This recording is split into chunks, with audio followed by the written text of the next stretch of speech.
pagsunod sa paghahandog sa mga umaasa kay Jesus.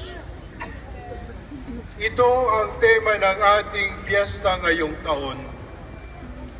Hango ito sa unang aklat ni Propeta Samuel 15:22.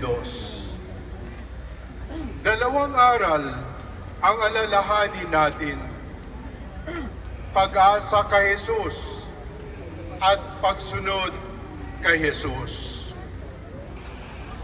Una ay pag-asa kay Jesus.